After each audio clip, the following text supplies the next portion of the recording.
Rise of the European Emperor by Taishan Laonyo. Chapter 461, Reinforcements Arrive. The city of Las Vegas at the mouth of the Elbe River is currently very depressed. Because of the outbreak of the war, the situation in the entire lower reaches of the Elbe River is very tense. Therefore, the guests who usually come to Las Vegas to find girls and gamble are no longer here. In fact, not only Las Vegas, but also Hamburg's business activities have basically stopped. Because Hamburg is also one of the protagonists of this war. Knowing that Hamburg is going to fight, the business activities here naturally stopped. In the past, there was a busy section of the lower Elbe River from Hamburg to the estuary, but now there are basically no boat activities. Even the Hamburg subport built on the seashore, Cuxhaven, currently has few ships docked.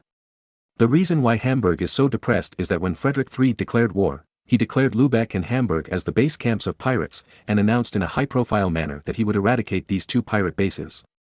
Obviously, the Bosse coalition led by Frederick III wanted to destroy the two major Hanseatic cities of Lübeck and Hamburg.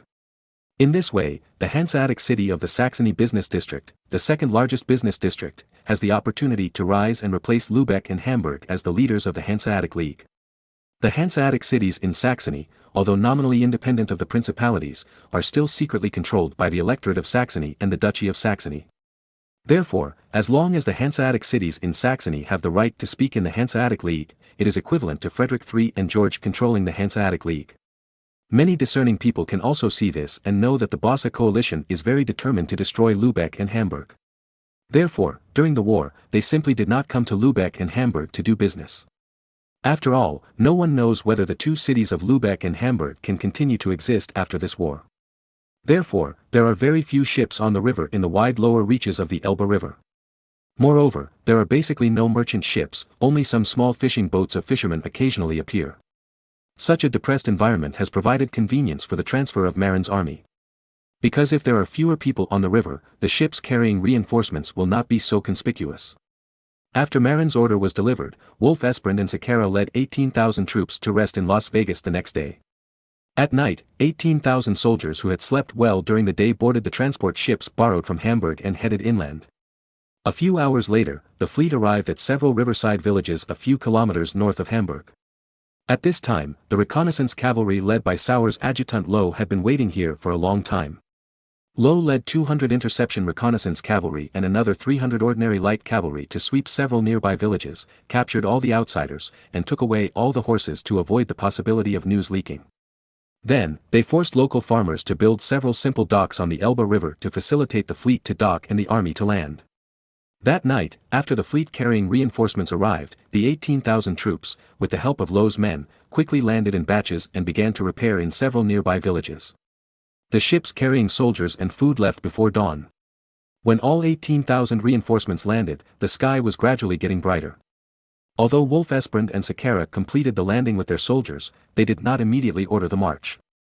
Because if they were in a hurry to march east during the day, the probability of being discovered by the scouts of the Bosse coalition was extremely high. Therefore, after entering several villages on the east bank of the Elbe River, Wolf Esperand and Sakara directly ordered the soldiers to start repairing and resting so that they would have enough energy for the sneak attack at night. However, Wolf Esperand and Sakara watched the soldiers cook and only allowed them to eat dry food. Because, if the 18,000 troops cooked, the smoke would attract the attention of the scouts of the Bosse coalition. Therefore, whether it was Wolf Esperand and Sakara, or those ordinary soldiers, they could only eat black bread that could be used as bricks to fill their stomachs during the day. After eating some black bread, Wolf Esperand and Sakara arranged for the soldiers to sleep. Because there was a big battle to be fought at night. If you don't sleep well, it will affect the battle at night. And when the 18,000 real reinforcements hid in several small villages on the east bank of the Elbe River during the day to catch up on their sleep, Hamburg's 10,000 fake reinforcements also began to go out of the city in a big way to attract the attention of the Bosse coalition. The 10,000 fake reinforcements sent by Hamburg this time were all disguised by non-professionals.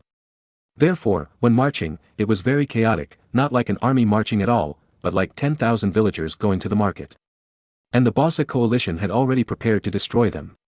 At the beginning, Frederick III was not sure whether the 10,000 fake troops were real or fake.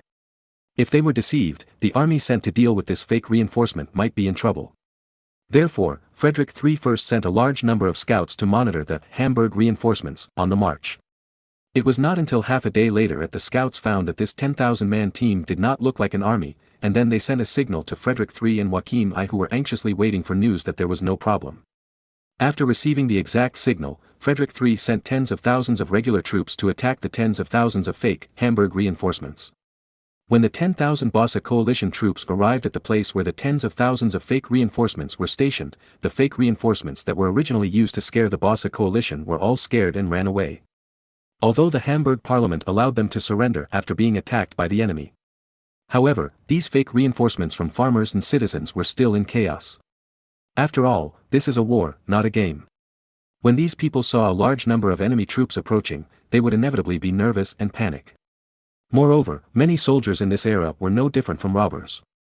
These fake reinforcements from ordinary people were also afraid of being hacked and killed by the tens of thousands of enemy troops in front of them.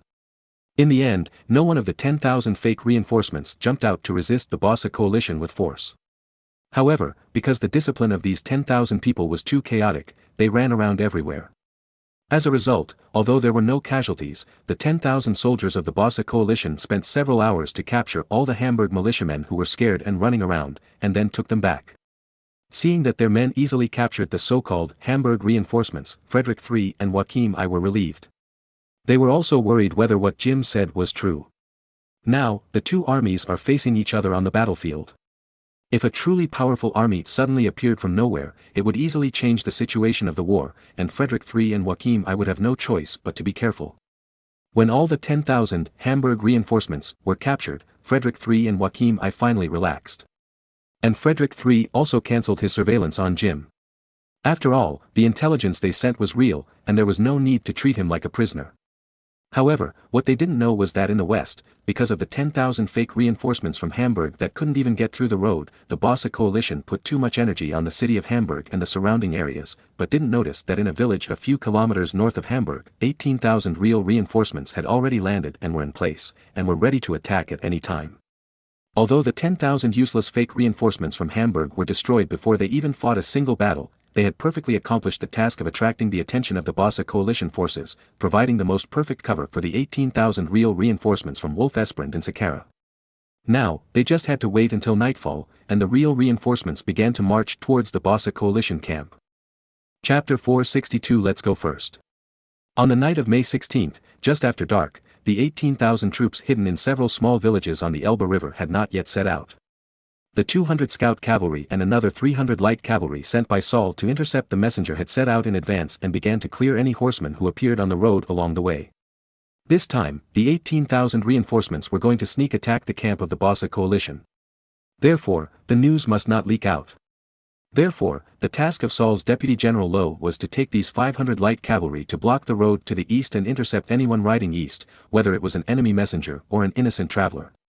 Because once the news of the sneak attack was known to the main force of the Bosse coalition in advance, these 18,000 people might face 50,000 well-prepared elite enemy troops. Not to mention the sneak attack, whether they could escape alive would be a problem. Therefore, the key to this sneak attack is that confidentiality must be in place. After all, as far as Marin knew, Frederick III, the Elector of Saxony, was a wise man who attached great importance to intelligence work. Before, Saul's scouts had discovered many Bosse coalition scouts in various regions through telescopes. Moreover, to Marin's surprise, most of these scouts were wearing Saxon military uniforms. In other words, only the Saxon army paid more attention to intelligence gathering.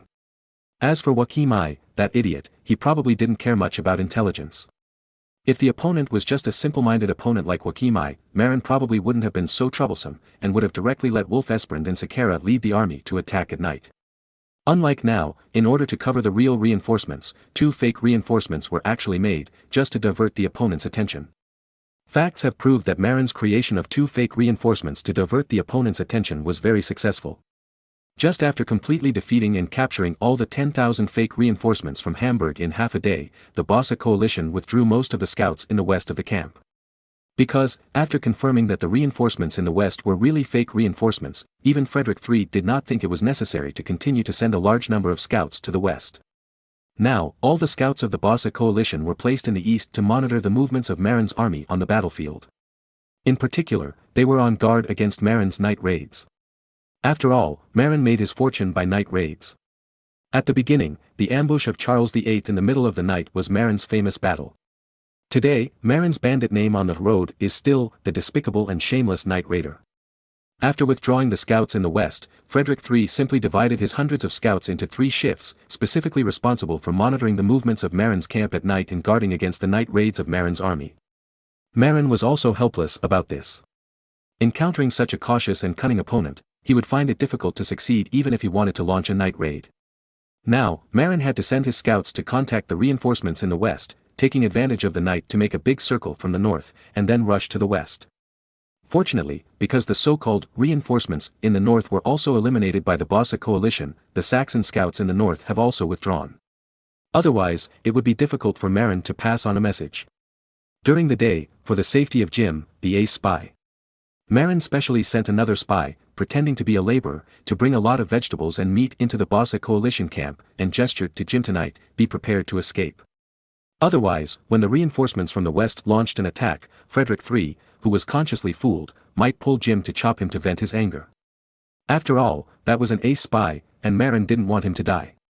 In order to keep the actions of the reinforcements secret, Marin also transferred 500 lancers from his headquarters after dark, asked them to take off their armor, throw away their spears, and only carry sabers or cavalry swords, and go around to the west at night to help intercept any Saxon scouts. These lancers were all wandering knights who wandered to the Teutonic Kingdom and knew 18 martial arts. Not only are they good at using lances, but they are also proficient in using sabers and cavalry light swords. They can be heavy cavalry or light cavalry. In terms of combat effectiveness on horseback, they are much better than those scouts.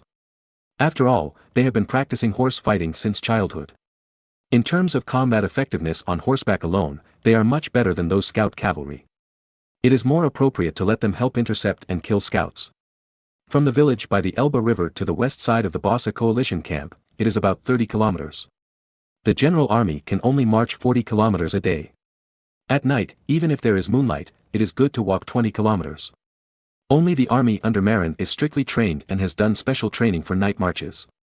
Therefore, Marin estimated that Wolf Esprand and Sakara's army would be able to reach the west side of the Bossa coalition camp at about 4 o'clock in the morning. At that time, Marin's army will also take the opportunity to launch an attack, and echo the reinforcements that launched a surprise attack on the west side, striving to defeat the Bossa coalition in one fell swoop and lay the foundation for victory. However, after the Bossa coalition captured the 10,000 fake reinforcements sent by Hamburg during the day, an unexpected situation occurred. The scouts sent by Marin found that the Bossa coalition actually placed the 10,000 Hamburg militiamen captured during the day outside the west gate of the Bossa coalition camp. Because there were a full 10,000 people, the Bossa coalition built another simple camp that could accommodate more than 10,000 people outside the west gate of the original camp to accommodate the 10,000 prisoners of war. This time, Marin couldn't sit still. Why? The camp of 10,000 Hamburg militiamen blocked the route of the reinforcements' night attack. If you want to raid the Bossa coalition camp from the west, you must pass through the camp of Hamburg militiamen. But that's 10,000 people. It's hard to pass smoothly without alarming the Bossa coalition camp. If you slow down a bit when entering the Bossa coalition camp through the camp where those idiots are, the Bossa coalition may have enough time to organize an interception. By then, the night attack might fail. And if this night attack fails, then there will be no second chance to change the situation. After all, Frederick III is not an ordinary person, and he will never make the same mistake again. Therefore, Marin must respond in time to avoid the failure of this surprise attack. Marin walked back and forth on the command ship. After thinking for a long time, he found Schwartz and ordered, "Schwartz, give the order now, let the soldiers in front start filling the trenches with wooden boards. This time, we have to attack first, launch a night attack, and attract the attention of the Bossa coalition." "You mean we go first?" Schwartz asked hesitantly. "Yes, we go first. But, there are so many enemy scouts, our actions will definitely be discovered. We want to let the enemy discover our actions and let them shift their attention to the east.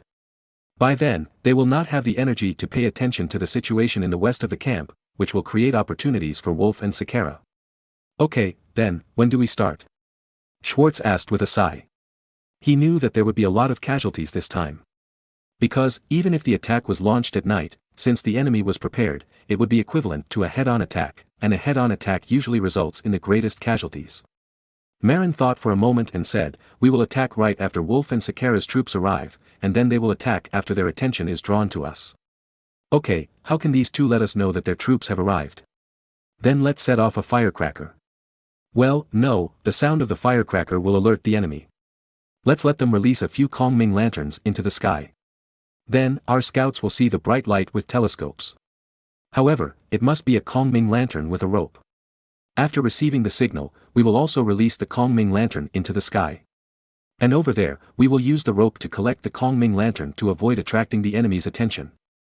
Also, wait for us to attack half an hour after they attack. Marin thought for a moment and added.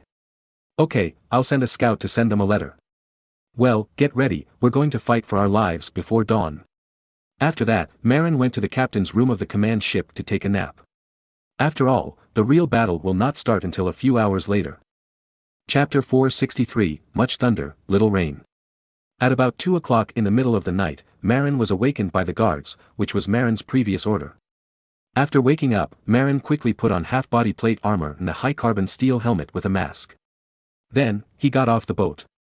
At this time, Schwartz had already taken the soldiers who had rested for a while to remove the oblique wooden spikes near the front of the battle, and began to cover the original 2 trenches with wooden boards that had been prepared long ago. And some parts directly used engineer shovels to dig and fill. Because, after covering with wooden boards, people can only leave. And the wooden boards cannot withstand the weight of the artillery, and the artillery can only pass after the trenches are filled. After everything was ready, at about 3:30 in the morning, 3 Kongming lanterns suddenly rose in the western sky. Soon, Kongming lanterns were also raised here. Then, the Kongming lanterns in the western sky slowly descended, and when it was pulled down by the rope and thought to be extinguished. After receiving the exact signal, Marin waved his hand and shouted, "Go!" Then, the army passed through the 2 trenches that had been covered and filled in an orderly manner. After passing through the trenches, Marin asked Schwartz to reorganize the team, and then began to move forward slowly. At the same time, the Bossa coalition camp was in chaos. Because the Saxon scouts arranged by Frederick III discovered the movement on Marin's position and reported the news to Frederick III, who had already fallen asleep. Frederick III got up quickly and sent someone to wake up Joachim I to discuss countermeasures together. Joachim I came to the main tent sleepily and muttered in dissatisfaction, "What's going on? It's the middle of the night and we can't sleep." Frederick III said solemnly, "Joachim, I think that kid Marin is going to fight to the death this time. He probably already knows that the fake reinforcements in the north and the west were destroyed by us. Now that he doesn't have the bargaining chip to make us divide our troops, he must be desperate and want to fight us to the death. Isn't that perfect? That kid no longer has the barrier of the trenches, and we can take the opportunity to destroy his army." Frederick III shook his head and said, "It's not that easy. Although we have a lot of people, we are not very used to the middle of the night. I heard that the East Frisian army is very used to night battles." "That's true, then we hold on for a few hours and counterattack until dawn?" Joachim I said, rubbing his eyes. Frederick III nodded, "I think so too. There are still 2 or 3 hours until dawn. As long as we hold on, victory will be ours."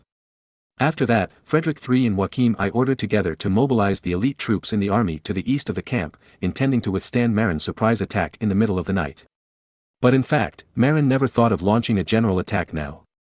All the current actions are just to attract the attention of the Bossa coalition forces to the front on the east side, so as to cover the reinforcements coming from the west. Therefore, although it was a night attack, Marin's army did not move fast. There were less than 2,000 people from the front to the Bossa coalition camp, but Marin walked for a long time. When he came to the east gate of the Bossa coalition camp, Marin found that the other side actually learned from him and dug 2 trenches outside the east camp wall. Moreover, it was full of sharp stakes, which was simply a naked mountain stronghold. In fact, Frederick III was very pleased with the act of building a stronghold. Frederick III knew very well that this kind of camp in the wild was very unstable because the walls were mainly wooden fences, and it was easy to be forcibly knocked open by the enemy's night attack troops. Therefore, he simply learned from Marin's method and dug 2 trenches outside the fence wall of the camp, and the trenches were also full of wooden sharp stakes. As long as you fall into the trench, you will definitely not be able to recover. In addition, in order to strengthen the defense, the wall on the east side of the Bossa coalition camp is not only a wooden fence, but also a thick layer of mud outside the wooden fence. After drying, a simple earth wall is ready. This kind of earth wall is to completely wrap the wooden fence inside with yellow mud. In this way, after the earth wall dries, not only the strength is greatly increased, but also it is not afraid of fire. If it were an ordinary wooden fence, the enemy could burn it down by just putting some hay under the wall and setting it on fire. However, the wooden fence was now completely covered in mud. Even if you set it on fire, it wouldn't burn. Facing two trenches filled with wooden stakes and a wall covered with thick soil, Marin's soldiers were really at a loss and didn't know where to start. However, this time, Marin's real intention was not to really attack, but to create momentum and attract the attention of the Bossa coalition. Therefore, Marin calmly sent some soldiers with engineer shovels to dig soil and fill the pits in front. Moreover, before filling the trenches, Marin would not really let the Bossa coalition have it that easy. So, he asked people to move dozens of catapults. These catapults were originally left by the Bossa coalition in the earth pit west of the Travo River west of Lübeck. When the Bossa coalition left, although Frederick III ordered most of them to be destroyed, some of them were still left intact. So, during this attack, Marin simply sent people to bring the more than 30 intact catapults. Although the artillery brought by Marin can also blast open such a weak wall. However, Marin's purpose this time was to attract the enemy's attention and make trouble. If the wall was blasted open too early and then rushed in, it would become a head-on confrontation between Marin's 20,000 people and tens of thousands of enemy troops who were well prepared.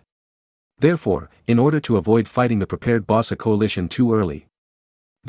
Marin did not use artillery to blast open the wall, but first pulled dozens of catapults and began to throw fireballs into the barracks across the wall of the barracks to create chaos in the enemy barracks. After all, fireballs can set tents on fire. Throwing more fireballs into the Bossa coalition camp and setting the tents on fire will definitely create a lot of chaos for the Bossa coalition. In short, the attack led by Marin himself was not a real onslaught, but a feint. Therefore, its momentum looks huge, but its real attack power is very ordinary. However, the dozens of catapults really brought chaos to the Bossa coalition. These dozens of catapults threw balls woven from hay. Then, grease was poured on these grass balls. After the ignited grass balls were thrown into the Bossa coalition camp by the catapults, as long as they touched the tents, they would inevitably ignite and burn fiercely. Therefore, although there were only dozens of catapults, they did create a lot of chaos in the Bossa coalition camp. After all, the tents where they slept at night were set on fire, and those soldiers must have put out the fire. However, these grass balls were poured with grease, which was difficult to extinguish, causing great chaos and trouble to the nearby soldiers. At the same time, although the attack had not yet been launched, Marin asked the soldiers to make loud noises and shout loudly, intending to create psychological pressure on the Bossa coalition forces in the Bossa coalition camp. In this chaos, the attention of the Bossa coalition forces was attracted to the east by Marin's much ado about nothing attack. Chapter 464, Wolf Esperon's Choice. Of course, Marin did not just create momentum without attacking. If there is no real offensive pressure, when the reinforcements launch a real attack in the west, the Bossa coalition will easily mobilize reinforcements to the west. Therefore, Marin chose an attack point on the east side of the Bossa coalition camp. This attack point is the east gate of the Bossa coalition camp, which is also the main gate of the Bossa coalition camp. There is no tunnel outside the east gate of the Bossa coalition camp. Otherwise, the army cannot get out when leaving the camp. Moreover, the main gate of the camp is very wide, about 30 meters wide, to facilitate the entry and exit of the army. Moreover, the east gate also has 3 gates, all of which are made very thick and strong. At night, a large number of guards were arranged at the east gate to guard the 3 gates to prevent sneak attacks by the enemy. Not only that, at night, many cars were parked behind the 3 gates on the east side of the camp to block the camp gate to prevent the camp gate from being knocked open by the enemy. However, these arrangements were in vain. Because Marin brought the artillery up. The shells of the 6-pound cannon may be of average power when used to smash the door. However, the heavy shells of the 18-pound short-barreled Karen cannon are used to smash the camp gate, which is the best. After all, no matter what, the gate of the temporary camp is definitely not as strong as the city gate. Not to mention the gate, even the walls are just mud walls, and some are simply wooden fences. Such walls certainly can't stop the bombardment of 18-pound cannons. As expected by Marin, under the fierce bombardment of more than a dozen 18-pound short-barreled Karen cannons, the 3 heavy wooden doors of the east gate of the Bossa coalition camp were all blown open. Seeing the danger of the east gate, Frederick III immediately sent a large number of elite troops to block the gate, and never let Marin's army break into the camp. But Marin didn't let the main force rush into the camp gate at all, but suspended the artillery fire and used muskets to shoot the elite enemy troops blocking the door. Under the continuous volleys of gunfire, many soldiers of the Bossa coalition fell inside the east gate of the east camp of the Bossa coalition. At the same time, the militiamen under Marin were holding engineer shovels and were digging soil in an orderly manner to fill the 2 trenches on the east side of the Bossa coalition camp. As long as the trenches were filled, even partially filled, it would be easy for the army to pass through. What? You mean the wall of the Bossa coalition camp? That's too simple, just use artillery to blast it open. However, before launching the general attack, Marin did not intend to blast open the wall of the Bossa coalition camp. Because once the wall was blasted open, it was equivalent to the beginning of a decisive battle. However, Marin did not have enough strength and confidence to immediately fight a decisive battle with the main force of the Bossa coalition. Therefore, Marin maintained the status quo, but in front of the 3 wooden doors of the east gate of the camp that were blasted open, he used musketeers to shoot and kill hundreds of coalition soldiers. Frederick III and Joachim I obviously knew the importance of the east gate. In order to resist the impact of Marin's army on the camp, they sent thousands of troops to support the east gate. However, Marin's army did not rush in directly through the 3 wooden doors of the east gate that were blown open, but used musketeers to shoot inside. As long as the soldiers of the Bossa coalition dared to show up, whether they were wearing plate armor or not, facing those hundreds of muskets, it would be useless. For the muskets, it didn't make much difference whether they wore plate armor or not. In this case, Marin's musketeers killed and injured hundreds of Bossa coalition soldiers in one breath through the 3 wooden doors of the east gate that were blown open. The Bossa coalition knew that it was dangerous to guard the east gate, but they didn't dare to give up. After all, it was not a good thing to let Marin's army break in. Therefore, knowing the danger, a large number of soldiers still went forward. At the same time, a few kilometers west of the Bossa coalition camp, an army of up to 18,000 people was ready to go. After using Kongming lanterns to send signals and contact Marin's troops, Wolf Esperand and Sakara chose to wait. Because Marin's previous order mentioned that the main force would launch an attack half an hour after the main force started fighting. Obviously, both Wolf Esperand and Sakara understood that the main force wanted to use this half an hour to attract the attention of the Bossa coalition to the east. In this way, it would be much easier for them to launch a sneak attack from the west. At least, there would be no resistance from the army. Estimating that the time was about right, Wolf Esperand and Sakara stood up and prepared to lead the team to launch an attack. However, Wolf Esperand suddenly said, "Sakara, I suddenly have a great idea." Sakara was a little confused and asked, "What idea?" "I plan to bypass the western front and go to the south of the Bossa coalition camp, and break into the Bossa coalition camp from there." Sakara was puzzled, and then asked, "Why?" "You know what kind of troops are stationed in the area south of the Bossa coalition camp, right?" Sakara nodded and replied, "Of course, that's 30,000 militiamen." "Yes, those are 30,000 militiamen from Brandenburg in Saxony, not the main force of the enemy. However, there is no wall between them and the main camp of the Bossa coalition." After thinking about it, Sakara asked uncertainly, "You mean, take advantage of the fact that there is no wall between the Bossa coalition militia station and the Bossa coalition combat camp in the south, and break in from there?" Wolf Esperand nodded, then said, "Yes, according to the intelligence, there is no wall between the garrison of 30,000 militiamen and the camp of the Bossa coalition forces. After breaking in from there, we will not be blocked by the wall. If we launch an attack from the west, we must first break through the recommended camp built specifically for Hamburg prisoners of war. Then, we will attack the wall of the Bossa coalition camp itself. This will waste a lot of time. Moreover, when passing through the camp of Hamburg prisoners of war, it is easy to alert the soldiers of the Bossa coalition. But, if we attack the militia camp of the Bossa coalition forces in the south, it will also alert the soldiers of the Bossa coalition forces." Sakara was a little puzzled. Wolf Esperand shook his head and said, "It's different. First of all, there is no wall between the original garrison of the Bossa coalition in the south and the camp of the Bossa coalition soldiers. As long as you break in, there will be no obstacles. In addition..." Wolf Esperand paused and said, "Sakara, you have been with the adults for so long, you should have heard of the tactic of using defeated soldiers to attack the main force of the enemy, right?" Sakara thought about it and it was true. Marin once mentioned that on the battlefield, there is a tactic that is to attack the weak part of the enemy first, then defeat the enemy in this part, and drive them to attack the main position of the enemy.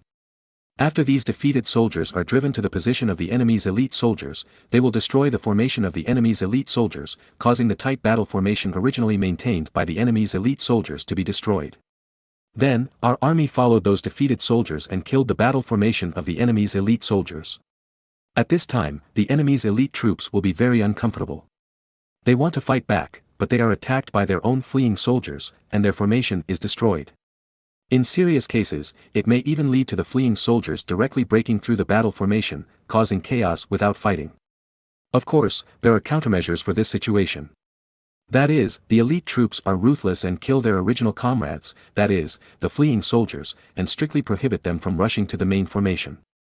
Otherwise, they will directly kill the fleeing soldiers who rush over, scare them, and then command them to pass through the two sides so as not to impact the main formation. However, this is familiar to the Chinese army.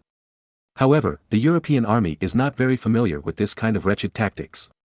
And Wolf-Esperand hopes to take advantage of the fact that the European army is not familiar with this tactic at present, and chooses to use the militia camp at the southern end of the Bossa coalition camp as a breakthrough point to attack the Bossa coalition camp. Then, drive away those civilians who have no fighting power and force them to flee towards the camp of the soldiers. You know, there are 30,000 civilians. So many people, being driven to rush towards the camp of the soldiers, will definitely cause great chaos. It may even cause the soldiers of the Bossa coalition to panic and even flee. Sakara probably thought of this, so he shrugged and said, "Okay, anyway, you are the commander and I am the deputy, so I will do as you say." Then, the 18,000 coalition troops turned around and did not attack directly from the west, but turned to the south. Chapter 465, Escape to the North. Outside the east gate of the Bossa coalition camp, Marin's 20,000 main forces had been fainting for more than half an hour, but there was still no movement in the west of the enemy camp. Marin was very confused. With the light of the torch, he took out a heavy gold pocket watch as big as a bun, looked at the time, and confirmed that the time had exceeded half an hour, even almost 40 minutes. Did something unexpected happen? Marin thought nervously. However, Marin quickly denied his idea. If there was an accident, there should be movement in the west. For example, the Bossa coalition discovered reinforcements and took the initiative to attack. However, there should be shouts and shouts. Unlike now, there is no movement in the west. The Bossa coalition was obviously unwilling to let Marin's engineers dig and fill the pit, so Frederick III mobilized archers, climbed up the top of the earth wall with ladders, and shot down, mainly shooting those digging. However, Marin had been prepared for this. He arranged a lot of musketeers under the wall, waiting for the other side to show up. Sure enough, when the archers on the earth wall showed up, there was a burst of gunfire, and many archers from the Bossa coalition fell from the wall. However, Frederick III was not very nervous. Because it was already past 4 in the morning, and in more than an hour, the sky would begin to brighten. As long as they could hold on until dawn, with the superior strength of the Bossa coalition, they would definitely be able to withstand the strong attack of Marin's 20,000 troops. In fact, Frederick III and Joachim I had already assembled all the troops behind the earth wall. Just wait for dawn and then counterattack. Now, the reason why the Bossa coalition did not make much movement and only sent people to block the east gate was mainly because, except for some scouts, the soldiers of the Bossa coalition had no experience in night battles. It was obviously unwise to fight the East Frisian army, which was good at night battles, at night. Therefore, the strategy of the Bossa coalition was to delay time until dawn and then fight a decisive battle. As time went by, many sections of the two trenches outside the east wall of the Bossa coalition camp had been filled with earth by the engineers of the East Frisian militia who were digging hard with their engineer shovels. At about 4:30, a fire was heard from the southwest of the Bossa coalition camp. It turned out that after Wolf-Esperand and Sakara arrived outside the wall of the southwest end of the Bossa coalition camp with their army, they found that the camp walls here were all wooden fences, and there was no yellow mud wrapped outside. This is no wonder. After all, Frederick III and Joachim I had never expected that there would be enemy troops in the west. Therefore, the wall on the west was made very roughly, with only wooden fences. Moreover, there were no pits outside the fence. The reason for this was mainly because they concluded that there was no threat in the west. Moreover, this kind of military camp was only a temporary station, so there was no need to make it too complicated, otherwise it would be very inconvenient to demolish. The reason why the thick earth wall was built on the east side was because it faced the main force of Marin's army, so it was necessary to strengthen its defense, so it was made so complicated and strong. But that also had its disadvantages, that is, it was very troublesome to dismantle. If you want to pull out the wooden stakes of the east wall, you must first peel off the thick outer shell of the soil, and then you can remove the wooden stakes. However, it is worth doing so. After all, the east side faces Marin's main army. If someone easily breaks through the wall and attacks the camp at night, it will be over. On the west side, because Frederick III and Joachim I both determined that there was no enemy, the wall was made very simple, just inserting wooden stakes, then nailing them with wooden boards, and tying some ropes, and that's it. Not to mention, after using so many thick wooden sticks and nails, it's quite troublesome for ordinary people to dismantle those fences. Even if the fence is removed, the people behind the fence are already ready. But this time, the people of the Bosse coalition encountered Wolf Esperand. Who is Wolf Esperand? He is a European general who is good at conspiracy and intrigue. Before, Wolf Esperand used the method of breaking the dam to flood the Danish army of tens of thousands. In addition, he received special training in Eastern tactics from Marin, so he was naturally familiar with the method of fire attack. No, after seeing the pure wooden fence, Wolf Esperand immediately thought of fire attack. So, after coming to the fence, Wolf Esperand asked his men to collect firewood. Therefore, Wolf Esperand and Sakara, who originally planned to start the attack at 4 o'clock, were not ready until 4:30 because of the collection of firewood. Under the command of Wolf Esperand, the soldiers evenly placed the firewood they got from the haystacks in the nearby manor. Strictly speaking, the soldiers moved the entire haystack, under the corner of the wooden fence on the southwest side of the Bosse coalition camp, and poured some grease on it. Then, the 18,000 reinforcements who had been groping in the dark finally started to light torches and set fire to the firewood. Soon, the wooden fence in the southwest of the Bosse coalition camp was set on fire by the firewood. In an instant, the southwest was full of flames. The militiamen who were originally paying attention to the northeast were horrified to find that it seemed that the enemy had also come from the southwest. The wooden fence was very afraid of fire. After a while, the wooden fence at the southwest end of the camp was not burned. Wolf Esperand and Sakara ordered the soldiers to use spears to push away the remnants of the wooden fence that had been burned beyond recognition. Then, the road was clear. A large number of reinforcements entered the camp from behind the burned wooden fence and stood in front of the 30,000 stunned militiamen of the Bosse coalition. Then, there was a brief embarrassment on the scene. The 30,000 militiamen of the Bosse coalition were a little stunned, and so were Wolf Esperand, Sakara, and the reinforcements they led. Why didn't these people run away when they saw us? We are the enemy. Wolf Esperand was the fastest to react. He asked the musketeers who had lit the fuse to come forward and shoot, crackling, killing the militiamen in the front. Suddenly, screams came one after another. Finally, the stunned Saxon militiamen and Brandenburg militiamen reacted, "My God, this is an enemy who kills without blinking an eye." Then, these unarmed militiamen finally screamed and began to run around, their eyes full of fear. But Wolf Esperand was a little dumbfounded. Where did they say they would attack the enemy's camp to the north? Why were they running around like headless flies? Anyway, except for the west of the army led by Wolf Esperand and Sakara, there were Bosse coalition militiamen running around in the other 3 directions, which gave Wolf Esperand a headache. At this time, Sakara reacted and suggested, "How about we give them some instructions and let them flee north?" How to give instructions? Shout. Okay. Then, a strange scene appeared on the battlefield, a group of soldiers from the main force of the Principality of Schleswig holding spears, while driving the Bosse coalition militiamen with spears, shouting loudly, "Escape to the north. Yes, north. If you run to the wrong place, I will stab you to death." Of course, they were not just talking, but really stabbing people. Some militiamen who were running around like headless flies were stabbed to the ground on the spot because they did not flee to the north according to the command, and they let out bursts of miserable howls, and blood was also spilled all over the ground. Under the violent drive of these German spearmen, the 30,000 strong men of the Bosse coalition finally merged into a torrent and rushed northward. Chapter 466, The Great Melee.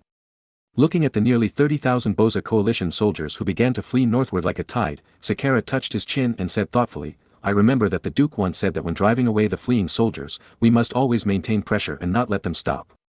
Otherwise, it is easy to be blocked by the people in front. So, we have to put some pressure on them." Wolf Esperand turned his head and asked, "How to put pressure? Should we lead the troops to catch up?" Sakara shook his head and said, "They are now fleeing with empty hands and running very fast. Our troops have equipment and have to maintain formation. We will definitely not be able to catch up and cannot create too much pressure. So what? England archers, take out your bows and arrows and shoot the butts of those unlucky guys running at the back." Sakara suddenly ordered loudly. Then, 2,000 or 3,000 archers from England, holding English longbows or recurve bows, appeared in front of the battle formation, and began to aim at the butts of the unlucky guys who were running at the end, and began to shoot fiercely. "Ah, my ass, flower. Oh no, my butt." Although these injuries were not fatal, they were very painful. The militiamen whose butts were hit by arrows screamed miserably. So, in order not to be shot by the English archers, the militiamen of the Bosse coalition who were running behind ran faster. But the people in front did not speed up. So, in order to avoid being shot, they began to push the people in front to run forward. And the people who were pushed wanted to move forward, and they had to push the people in front. In the end, the people in the back pushed the people in the front, and the people in the front had to continue running, and even pushed the people in the front to continue running. If you run too slowly, you might get shot. When the main force of the Bossa coalition, which was lining up behind the east wall to resist Marin's main force, discovered the abnormality in the south, Frederick III quickly mobilized the Saxon army in the south to stop the attack of the Bossa coalition militia on the battle formation. However, the nearly 30,000 militia at this moment were being chased and shot at, so they ran very fast, pushing each other forward. To use a popular advertising slogan in later generations, they can't stop at all. So, the thousands of Saxon troops who went to intercept the militia were instantly rushed by nearly 30,000 militia. At this time, Wolf Esperand and Sakara, with 18,000 troops, followed the 20,000 to 30,000 militia, and drove the militia towards the battle formation of the Bossa coalition soldiers. Behind the wall, Marin heard the shouting and killing, and naturally knew that the century was ripe. So, he ordered, "Start bombarding the earthen wall." Then, 15 18-pound short-barreled Callan cannons began to work, and slammed 18-pound iron balls at the not-so-strong earthen walls. Although these earthen walls were relatively thick, perhaps the 6-pound iron ball shells could not do anything to them. But the 18-pound iron balls were still easy to smash. So, in some areas where both trenches were filled, 15 18-pound short-barreled Callan cannons smashed open several large holes, revealing the battle formation of the Bossa coalition behind. Frederick III was planning to mobilize more people to intercept the 30,000 civilians who were pouring in like a tide, but unexpectedly, the eastern wall was smashed open with several large holes. So, he had to order, "Quick, send people to block those gaps. In addition, send more people to stop those civilians." At this time, Frederick III was also a little panicked. If there were only the main force of Marin outside the wall, or those civilians who rushed over, he might not be worried. At worst, all the troops could be sent forward to stop them. However, it would be very uncomfortable to be attacked from both sides at the same time. He also saw that the reason why the 20,000 or 30,000 civilians in the south were rushing in like a tide was obviously driven by the enemy. As long as he sent enough troops, he would definitely be able to stop them. But the problem is that there are several big holes in the east wall, which also need to be blocked. Moreover, the main force of Marin's army is on the east. If it is not intercepted, the problem will be very big. However, the east wall is not just a problem of a few holes. After Marin's artillery opened several holes with 18-pound short-barreled Callan cannons, they did not stop, but immediately moved to other places, continued to bombard the wall, and opened several new holes. After the holes were opened, the artillery changed places, but the musketeers pushed forward and started shooting into the holes. As a result, the soldiers of the Bossa coalition who came to block the gap immediately became the target of the East Frisian musketeers. At this time, the reinforcements in the south were not idle either. They continued to drive the 30,000 Bossa coalition civilians to the north. Once they found that some of them stopped, they immediately sent spearmen to viciously poke a bloody hole in the bodies of those Bossa coalition civilians who stopped. In desperation, those civilians who fell behind rushed forward desperately and pushed those in front forward. At this time, Frederick III also mobilized tens of thousands of troops to form a defense line and desperately stopped these civilians from continuing to rush north. In order to deter them, the spearmen of the Saxon infantry had already begun to kill the civilians in the front. However, the civilians of the Bossa coalition in the front were also speechless. Before, they were the ones who took the lead in running. But now, the people behind are pushing the people in front to run. They wanted to stop, but the people behind them didn't agree and pushed them forward. So, they could only crash into the spears of the Saxon spearmen involuntarily and desperately, and let out bursts of miserable howls. While the spearmen's spears were still stuck in the bodies of those unlucky guys and had not been pulled out in time, the people following closely behind took the opportunity to squeeze out the spearmen and continue forward.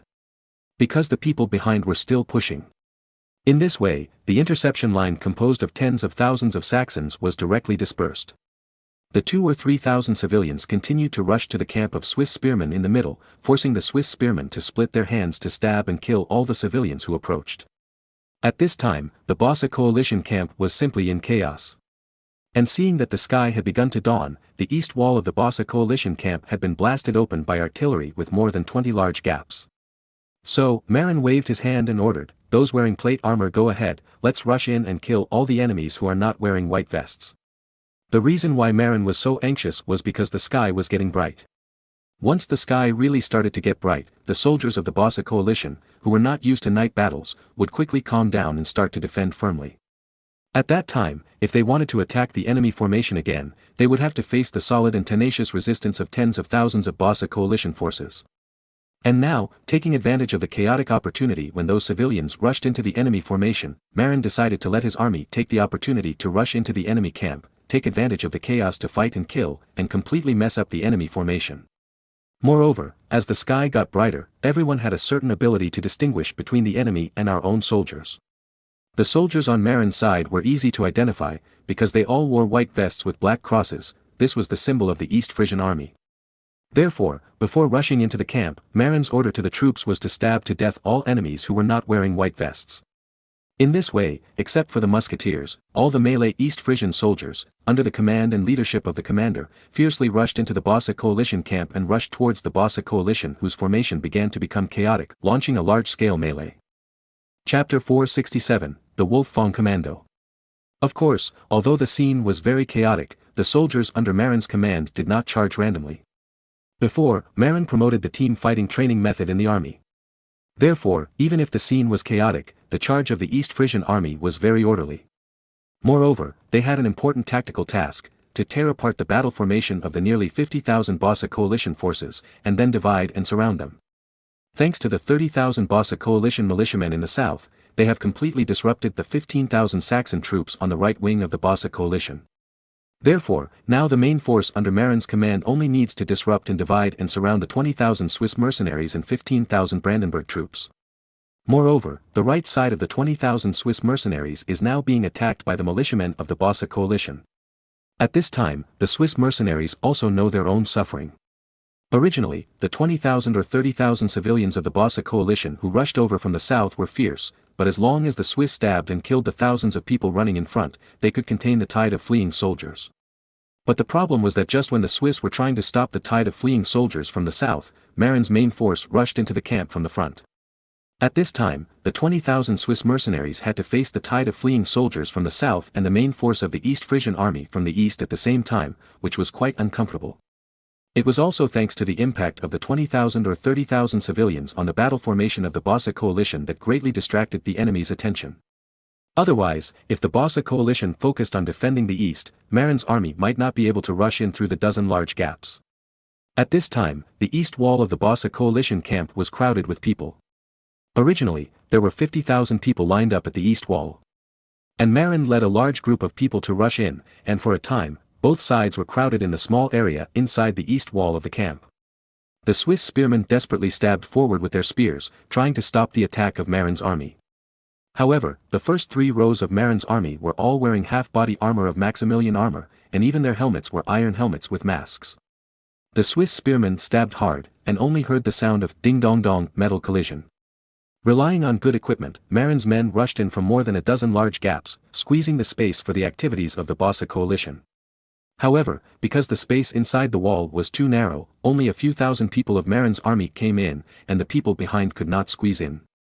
So Marin ordered loudly, "Don't squeeze the people behind. Stay steady, continue to fill the pit and demolish the wall."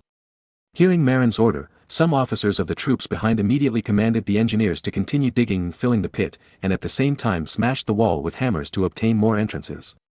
The first 3 rows of Marin's soldiers were all wearing half-body plate armor, but the Swiss were not bad either. The first 3 rows of the Swiss were also wearing half-body plate armor. However, they were wearing French plate armor, and most of their helmets did not have masks.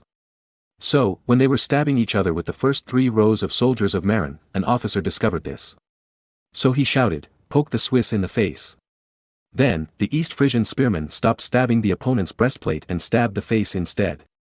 "Ah, my face!" Some Swiss screamed in pain. However, the human skull is very hard, and stabbing the face is just a trade, and it is difficult to kill the opponent. The Swiss only had half-body armor in the first 3 rows of soldiers, while the Brandenburg army went too far. In order to fight in the camp, the Brandenburg army asked 3,000 plate armor knights to dismount and hold spears at the front. Stabbing the Swiss can also poke the face and legs, but stabbing the Brandenburg knights in the front row, there is no way at all, they are wearing full sets of plate armor. So, Marin thought about it and told Schwartz, go call the Wolf-Fang Commando and let them attack the Brandenburg Knights formation. The Wolf-Fang Commando is 250 muscle sticks that Marin specially trained to attack the Native Americans. These people are very strong and have strong endurance. They can run for a long time wearing a full set of plate armor weighing dozens of kilograms. Moreover, their weapons are also spiked maces like Khan. Moreover, they all received Khan's training and used the crazy stick method uniformly, with a large attack range. This army has not been sent to America to bully the natives in time, and it happened to encounter the war between Marin and the Bassa coalition. So Marin simply took them along. Today, they are just right to attack. When Schwartz brought the order, Khan excitedly brought 250 muscle sticks, carrying maces, and squeezed to the front of the formation. "Master, you finally remembered me." During this time, Khan has been continuing to train the 250 members of the Wolf-Fang Commando, and they are not with Marin. Khan, who was used to being Marin's lackey, was not used to this. "Well, Khan, this time it's up to you. Do you see those people in the front row of the Brandenburg army?" At this time, the sky gradually began to brighten. Khan tried to look and saw the group of dismounted knights wearing shiny plate armor in the front of the Brandenburg army. At this time, the group of dismounted knights, relying on the high protection of the full body plate armor, began to gain the upper hand. Fortunately, they were not very good at using spears. In fact, the spears were temporarily snatched from the infantry. In addition, the spearmen in the front row of Marin were wearing half a set of plate armor. Therefore, Marin's infantry was not repelled for the time being. However, those Brandenburg knights have all practiced martial arts since childhood. Although they are not used to using spears, they also rely on martial arts to suppress Marin's spearmen. After seeing Khan nod, Marin pointed at the dismounted Brandenburg knights and said, "You quickly lead your men to charge into the enemy camp and knock down all the dismounted Brandenburg knights with maces. Remember, maces are specifically for hitting the head and leg joints. The principle of hitting the head is very simple, which is to knock the opponent unconscious and give him a concussion. Hitting the leg joints is also very simple, which is to make the opponent lose the ability to move. In theory, hitting the arm joints has the same effect. However, human arms are too flexible and it is easy to dodge the hits. The legs are not so flexible, and it is easy to break the opponent's legs with a mace, making them lose their combat effectiveness. Even with a full set of plate armor, the joints cannot withstand the hits." After Khan understood, he immediately ran to the 250 muscle sticks of the Wolf-Fang Commando and told them this way of fighting. Then, Khan took the lead, and after ordering his soldiers to clear the way, he led 250 musclemen of the Wolf-Fang Commando, wielding heavy maces, and viciously rushed towards the dismounted knights of Brandenburg from the side. At this time, the dismounted knights of Brandenburg were still stabbing each other with spears with Marin's front row spearmen. Khan, the pervert, took the lead and rushed towards the dismounted knights of Brandenburg holding spears from the side, and hit the head of the dismounted knight of Brandenburg at the corner with a stick. There was only a bang and a faint click sound, and the head of the unfortunate dismounted knight of Brandenburg immediately drooped. Then, he collapsed to the ground. Then, Khan rushed into the crowd of dismounted knights of Brandenburg and began swinging his mace left and right, up and down, either hitting the heads of the knights or the legs. Because Khan was so strong, his movements were so flexible, and his attacks were so accurate. Soon, Khan forcibly cut through a blank area among the dismounted knights of Brandenburg. Then, the 250 musclemen of the Wolf-Fang Commando following him took advantage of the situation and began to swing their maces to attack the dismounted Brandenburg knights around them. These Brandenburg knights were also unlucky. If they used other weapons, they might be able to fight these musclemen head-on. For example, give them a war hammer. In that case, they can play with each other's eggshells. However, when they were lined up today, in order to take advantage of the high armor of these knights and to fight head-on with the opponent's spearmen, Wakimai actually ordered those knights to dismount and serve as infantry, standing at the forefront of the battle formation. Moreover, they all changed into spears borrowed from the spearmen. If they stabbed each other with the enemy's spearmen, the Brandenburg knights wearing plate armor would naturally have the advantage. After all, these knights had higher armor. However, facing the Wolf-Fang Commando, using maces, they were miserable. The long hair was too long, and even if the Brandenburg spear was shorter, it was more than 4 meters long. Such a long spear, when approached by the muscular Wolf-Fang Commando, using maces, the spear seemed to be stuck and could not exert its power at all. It was not useful to stab the Wolf-Fang Commando warriors who were also wearing full plate armor. Moreover, the spear shaft was made relatively long, but also very thin, so it was not easy to use it to hit. So, those Brandenburg knights with high martial arts skills found that they had no resistance to opponents using maces with spears. So, some Brandenburg knights simply threw away their spears and drew their cavalry swords at their waists to fight. But how could a one-handed sword fight against a mace? Then, they knelt down as usual. "We need war hammers." A Brandenburg knight finally reacted. But at this time, it was impossible to go back to the camp to get a war hammer. Therefore, the 3,000 dismounted Brandenburg knights at the front could only be smashed to pieces by 250 muscular men holding maces, and they had no ability to fight back. Because the spears in their hands had no effect on the full set of plate armor of the Wolfgang soldiers. Most importantly, their formation was messed up by Kahn and his 250 muscular men of the Wolfgang. Then, the East Frisian spearmen took advantage of the situation and followed, advancing forward, and dividing and surrounding those Brandenburg knights. Chapter 468, The Black Knight Enters the Arena. There are often situations where different arms are restrained. For example, melee infantry cannot beat heavy cavalry, and heavy cavalry cannot beat archers among light cavalry, archers cannot beat melee cavalry among light cavalry, but melee cavalry among light cavalry cannot beat heavy cavalry. Anyway, different armor and different weapons will cause certain mutual restraint. For example, these 3,000 Brandenburg knights are unlucky. If they all use war hammers, then Kahn would not dare to lead the Wolfgang Commando to rush into their formation. Because war hammers are specifically used to restrain plate armor. Soldiers wearing plate armor are not afraid of bows and arrows, swords, or spears. Because plate armor can withstand these injuries. However, facing the impact of blunt weapons such as hammers and maces, plate armor is a bit overwhelmed. Even if the plate armor is intact after being hit by a hammer or a mace, the person inside the plate armor may not be intact. For example, if a person is hit on the head by a hammer or a mace, the helmet may be fine, but the person inside the helmet will definitely be in trouble. Either the person will have a concussion, or the neck will be broken and the person will die on the spot. Of course, the human head is also relatively flexible and can avoid attacks. But after wearing a full set of plate armor, the legs are not so flexible. After all, it is difficult for anyone to be flexible after wearing dozens of kilograms of plate armor. Therefore, Marin emphasized that the soldiers of the Wolfgang Commando should first hit the head, and then the knee joints. As long as the knee joints are hit, the person will collapse on the ground and will have no combat effectiveness. If you are lucky, you will only be injured and can recover later. Those with bad luck might have their legs broken. And unfortunately, Joachim I was also out of his mind today, and actually asked all the knights to use spears to push forward. The Brandenburg knights wearing full plate armor might be able to suppress the opponent's spearmen after using spears. And these knights did it.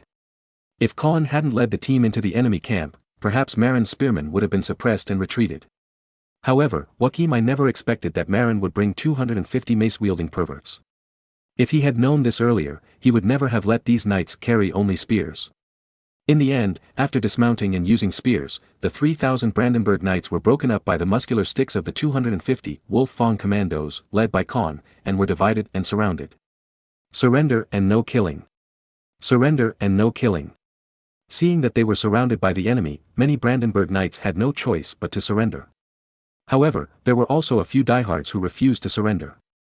Although they were surrounded by many East Frisian spearmen, some Brandenburg knights relied on the fact that their spears could not penetrate the full set of plate armor they were wearing, so they simply threw away their spears, drew out their one-handed knight light swords, and killed their way out of the crowd. What's more, about a dozen brave and skilled knights drew their swords and rushed directly towards the direction of Marin's flag, intending to capture the king first.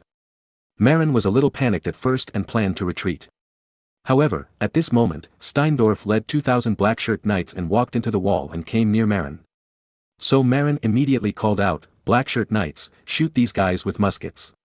Steindorf took a closer look. This is too much, there are actually a group of knights running over to hurt their master.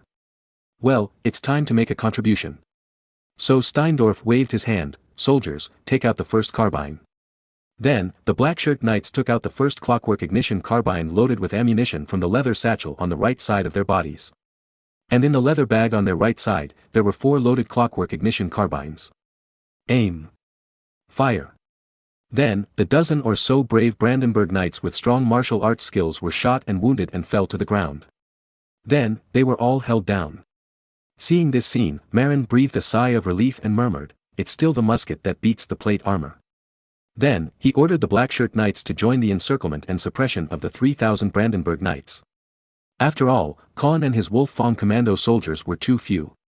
They could only disrupt the formation of the Brandenburg Knights, but could not destroy them. The spearmen who followed up later actually had no way to deal with the Brandenburg Knights wearing full sets of plate armor. Some timid Brandenburg Knights chose to surrender, but there were still many Brandenburg Knights who relied on their high armor and were still fighting. Therefore, Marin decided to let these black-shirt knights with 5 clockwork muskets follow up. If you see a Brandenburg Knight who refuses to surrender and is still resisting, just shoot first. When 2,000 black-shirt knights joined the battlefield, the 3,000 Brandenburg Knights immediately met their doom. Some Brandenburg Knights with strong martial arts were using knight light swords to block several East Frisian spearmen around them, intending to kill their way out. However, after a gap appeared around them, a gunshot was heard, and the Brandenburg Knight who was still resisting fiercely was immediately injured and fell to the ground. Then, he was carried away by the East Frisian infantry and sent to the prisoner of war camp. After a while, the 3,000 Brandenburg Knights who were originally dispersed by the Wolf-Fang Commando were sadly greeted by 2,000 black-shirt knights after a small number of them surrendered.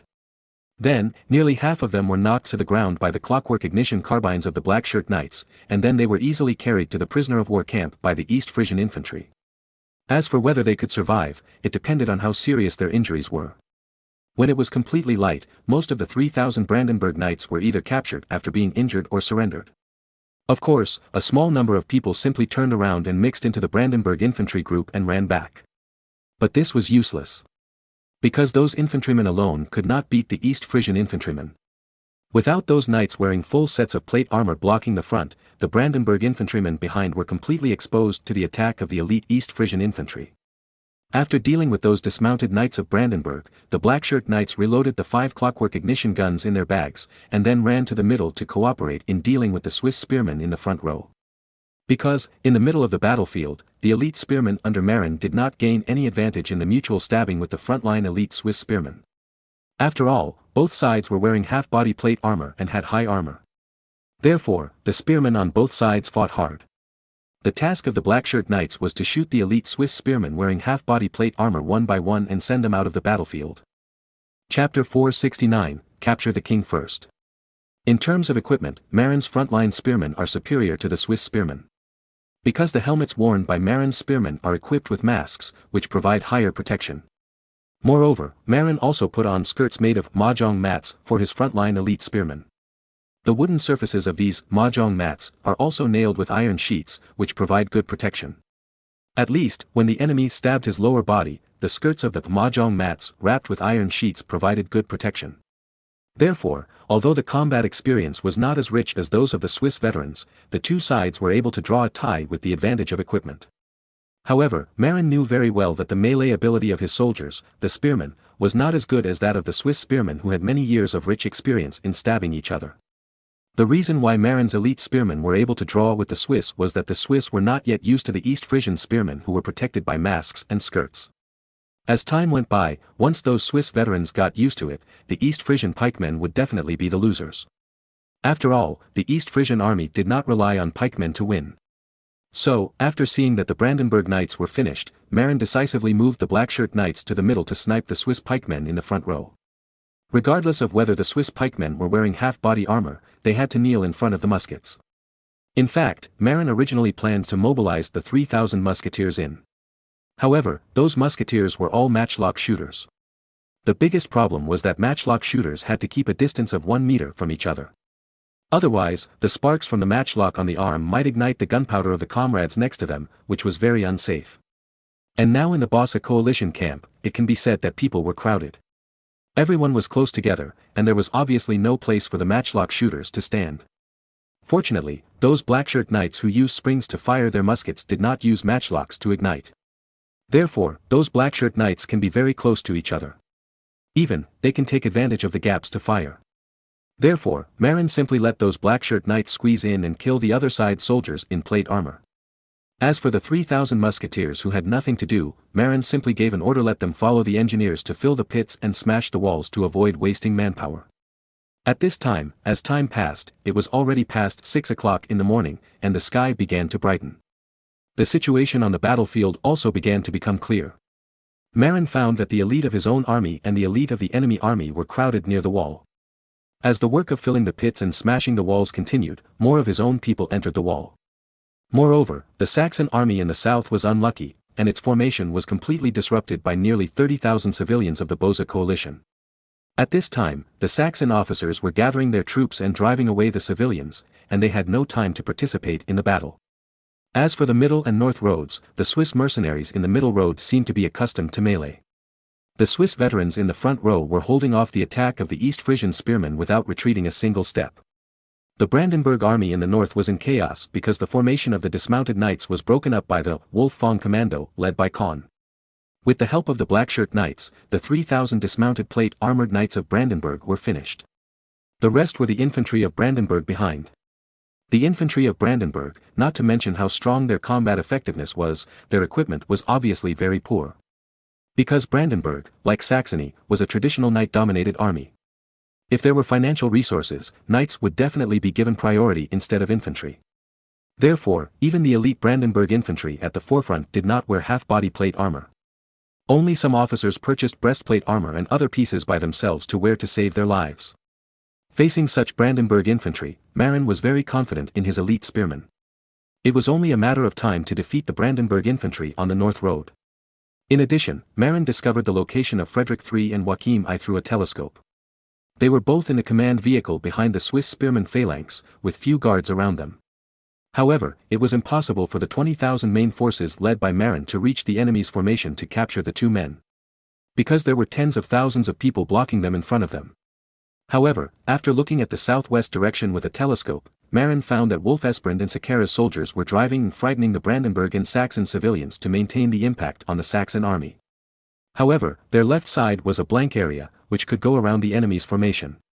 Therefore, what Marin had to do now was to command the reinforcements of Wolf and Sakara, split the troops and horses, and attack the command vehicle behind the enemy's formation, preferably to capture Frederick III and Joachim I.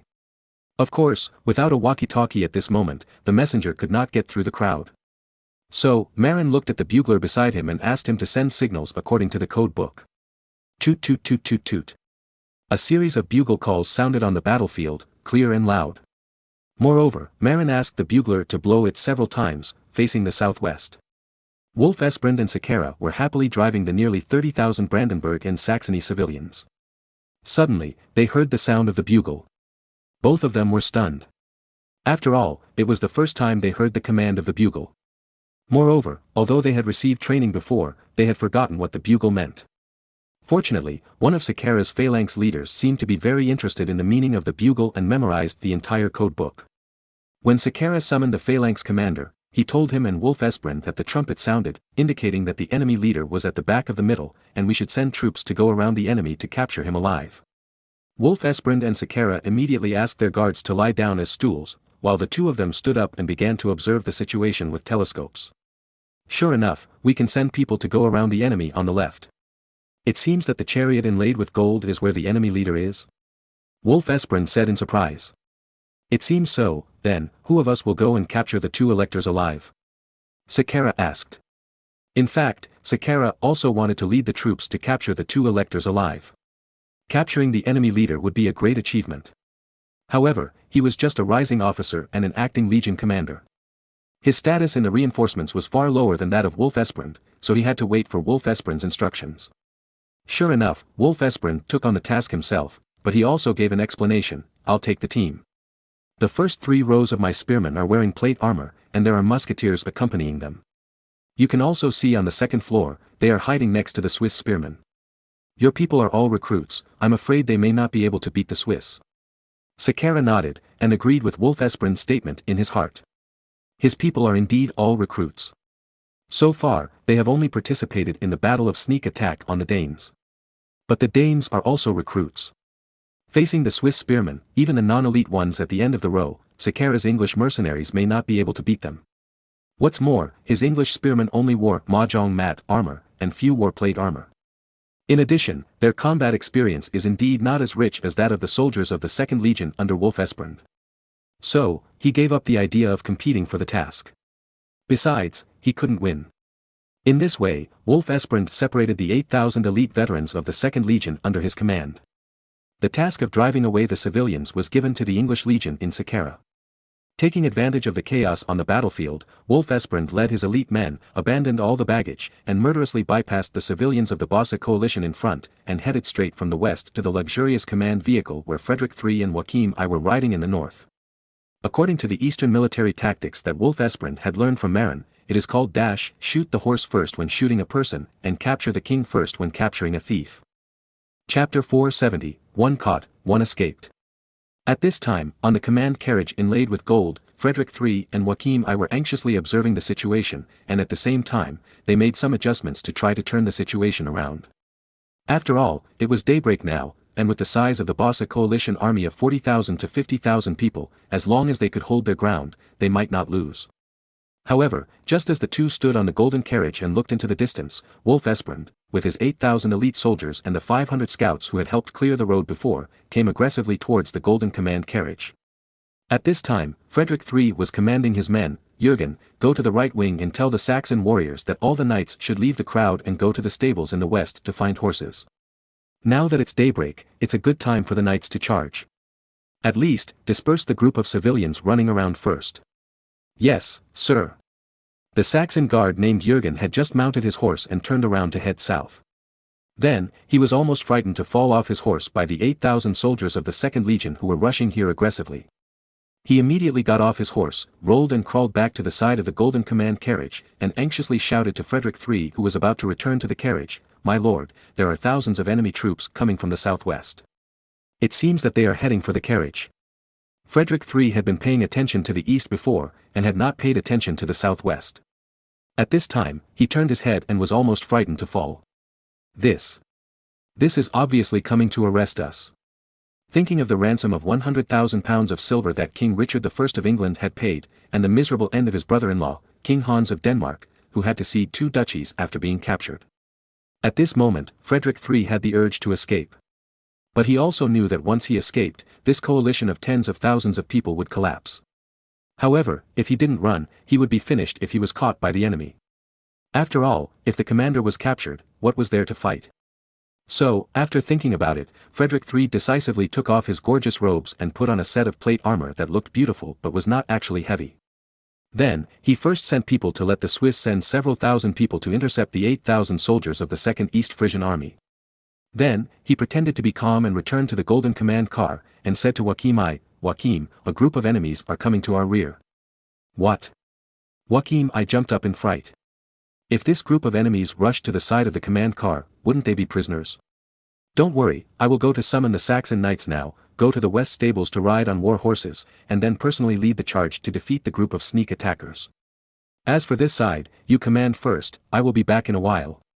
Then, Frederick III left the carriage calmly without waiting for Joachim I to answer, and followed hundreds of Saxon guards to the west stables. At this time, the Saxon guard Jürgen, with several hundred Saxon knights, hurriedly ran out of the Saxon army's disrupted formation, and followed the 8,000 soldiers of the 2nd Legion to the stables west of the camp. The horses of the Bossa coalition were all in the stables west of the camp. When Frederick III arrived at the stables with 100 guards, Jürgen hurriedly came to the stables from the southeast with more than 400 Saxon knights. "Now we have more than 500 knights, we can really attack the group of enemies behind," Frederick III's guard Captain Conger said on the side. As soon as he finished speaking, Frederick III slapped him in the face with a whip. "Idiot, do you want me to die? Don't you see that the enemy has 7,000 or 8,000 people? Moreover, when I looked at those people, they all looked like elite veterans. Even when they were charging, their steps were not disordered. With more than 500 of us, we are attacking them. Are we trying to commit suicide? Then what should we do now? Open the west gate of the camp, and we will escape from the west gate." Frederick III thought about it, and it seemed that his uncle Albrecht ran away with hundreds of knights after his defeat. And his cousin George successfully escaped with the cavalry many times. Well, this is very necessary to learn. So Frederick III ordered on the spot to let the guards take off the heavy horse armor on the warhorse, take off the plate armor pants, because the plate armor pants affect getting on and off the horse, throw away the lance, and only carry the light swords carried with him, and then one person and 2 horses hurriedly went out from the west gate. After leaving the west gate of the camp, Frederick III took more than 500 Saxon knights and entered the camp where tens of thousands of Hamburg prisoners of war were placed. There are now thousands of Bossa coalition soldiers guarding here. Frederick III originally wanted to run away with these thousands of people, but when he saw that they were all infantry, he had no idea. At this time, Wolf Esprand also received intelligence that hundreds of people wearing plate armor ran west. Wolf Esprand was shocked and felt that a big fish had escaped. However, he did not see any nobles in silk robes running away, so he thought that Frederick III and Joachim I were still in the golden carriage.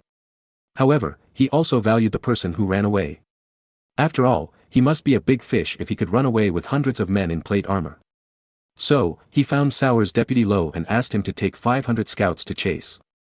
Frederick III was struggling whether to run away with those thousands of infantry.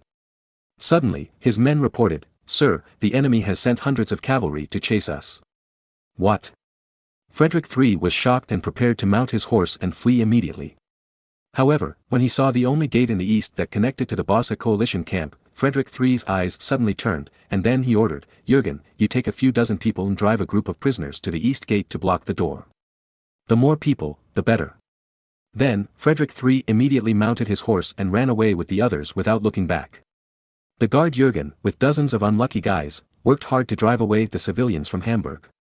Facing the swords, the civilians did not dare to resist. Then, 2,000 or 3,000 Hamburg civilians blocked the gate. When Low arrived with 500 scouts, he saw many people blocking the gate. Although they were driven away and threatened with swords. But the more the civilians faced the threat of death, the more chaotic they became. Then, 2,000 or 3,000 people were in chaos at the camp gate, and many people even squeezed together and got stuck at the camp gate. After Low finally cleared the camp gate and entered the Hamburg prisoners' camp, he was blocked by the thousands of Bossa coalition infantry. However, many of Low's men were carrying several spring-loaded flintlock guns. Then, this group of infantry were easily repelled by clockwork muskets. When Low finally led his men out of the gate of the Hamburg prisoner of war camp, Frederick III and his men had already run away.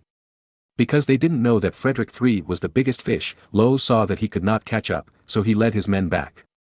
When Low returned to the battlefield with 500 reconnaissance cavalry, he found that Wolf Esprand had led an army of 8,000 and repelled the group of Swiss mercenaries behind them. After all, Swiss mercenaries have always been accustomed to putting new recruits and the old and weak at the end. These people naturally cannot defeat the elite troops under Wolf Esprand. Seeing that the Swiss could not stop the 7,000 or 8,000 enemies, Joachim I, who was originally calm, also panicked. Moreover, he waited and waited for Frederick III to come back, so he was completely panicked. So he ordered the grooms to drive the golden carriage to the north to avoid being caught up by Wolf Esprand's men. But at this time, Low's 500 scout cavalry arrived. So Low rushed forward with the musketeers and the scout cavalry, pulled out the spring-fired carbine, and killed the 3 groups of draft horses that drove the carriage. Then, the golden command carriage stopped there. When Wolf Esprand arrived with his army, Joachim I's hundreds of guards fought desperately, but were still solved. Then, Wolf Esprand led his men to capture Joachim I, who looked confused. "Huh? Where's Frederick III? He said he went to the west stable to get a horse, but he probably ran away." Joachim I said honestly. "What?" At this time, Low next to him jumped up in shock. At this time, he had already understood, among those knights who escaped, there was Frederick III. Poor Joachim I, abandoned by Frederick III. Low wanted to kill himself at this time, because Frederick III was in that group of people, and he would chase him to death no matter what. But he came back, and now it is impossible to catch up with him if he goes back to chase him.